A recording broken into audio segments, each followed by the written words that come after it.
भगवान श्रीराम हिंदुओं के आराध्य देवता हैं। धार्मिक मान्यताओं के अनुसार भगवान श्रीराम का जन्म अयोध्या में त्रेता युग में हुआ था। भगवान राम विष्णु के 7वें अवतार माने जाते हैं। कहते हैं भगवान राम का जन्म सूर्य वंश में हुआ था। राम मंदिर भूमि पूजन के मौके पर आइए जानते हैं भगवान श्रीराम की वंश परंपरा के बारे में, यानी ब्रह्माजी से लेकर भगवान राम तक की जानकारी। विवस्वान से पुत्र वैवस्वत मनु हुए, ब्रह्माजी से मरीचि हुए और मरीचि के पुत्र कश्यप हुए। इसके बाद कश्यप के पुत्र विवस्वान हुए। जब विवस्वान हुए तभी से सूर्यवंश का आरंभ माना जाता है। विवस्वान से पुत्र वैवस्वत मनु हुए। वैवस्वत मनु के 10 पुत्र हुए, इक्ष्वाकु, कुशनाम, नाभाग, अरिष्ट, दृष्ट, नरश्यंत, करुष, महाबली, शर्याति और पृषद। भगवान राम का जन्म वैवस्वत मनु के दूसरे पुत्र इक्ष्वाकु के कुल में हुआ था। आपको बता दें कि जैन धर्म के तीर्थंकर निमि भी इसी कुल में पैदा हुए थे। अयोध्या नगरी की स्थापना इक्ष्वाकु के समय ही हुई। इक्ष्वाकु से सूर्यवंश में वृद्धि होती चली गई। इक्ष्वाकु वंश में कई पुत्रों का जन्म हुआ, जिनमें विकुक्षी, निमि और दंडक पुत्र शामिल हैं। समय के साथ धीरे धीरे यह वंश परंपरा आगे की तरफ बढ़ती चली गई, जिसमें हरिश्चंद्र, रोहित, वृष, बाहु और सगर भी पैदा हुए। अयोध्या नगरी की स्थापना इक्ष्वाकु के समय ही हुई। इक्ष्वाकु कौशल देश के राजा थे, जिसकी राजधानी साकेत थी, जिसे अयोध्या कहा जाता है।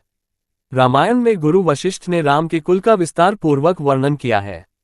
युवनाश्व के पुत्र माधाता हुए।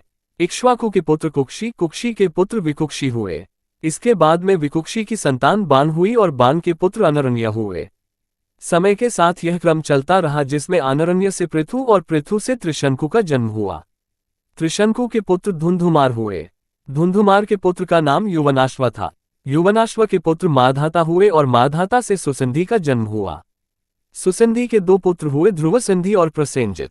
ध्रुवसंधि के पुत्र भरत हुए। दिलीप से प्रतापी भागीरथ पुत्र हुए। भरत के पुत्र असित के होने के बाद फिर असित के पुत्र सगर का जन्म हुआ। सगर अयोध्या के सूर्यवंशी पराक्रमी राजा थे। राजा सगर के पुत्र असमंज हुए।